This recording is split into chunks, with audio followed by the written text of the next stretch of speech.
Kahapon ay nagpunta sa Sorbonne sa IBM, no? Sa main office. Gusto sana natin makausap si DBM Secretary Kim De Leon. Kaya lang, naunawaan natin dahil may meeting siya. Pero pinapasok naman ako doon sa office niya. Oo. Tapos, nireceive na lang yung letter natin. Kasi kung makakausap ko siya, ang sasabihin ko lang din naman yung nasa content ng letter eh. Yung content ng letter ay sabi ko kasi maraming mga guro all over the country, di ba?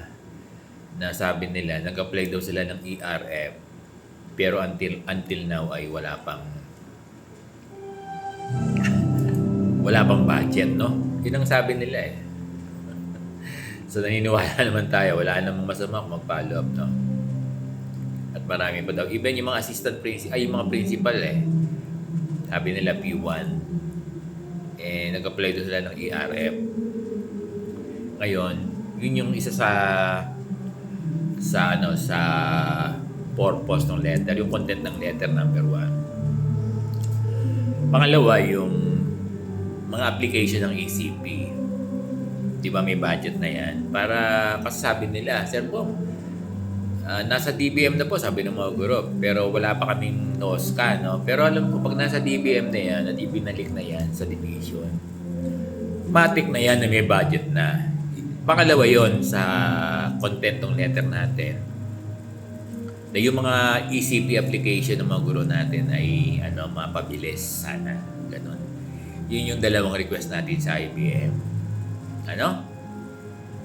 Ang sabi, okay naman yung yung nakausap natin yung staff ni Secretary Kim, si Sir Renz.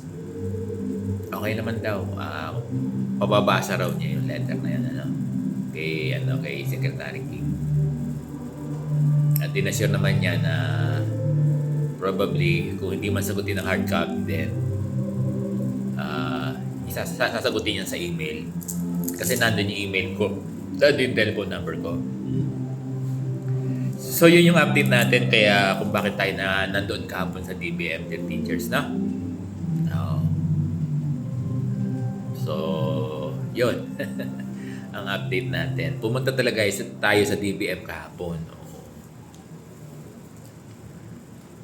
So, yun ang update natin sa DBM kasi matagal na rin natin pinaplano na pupunta. Yun, natuloy na ako, no?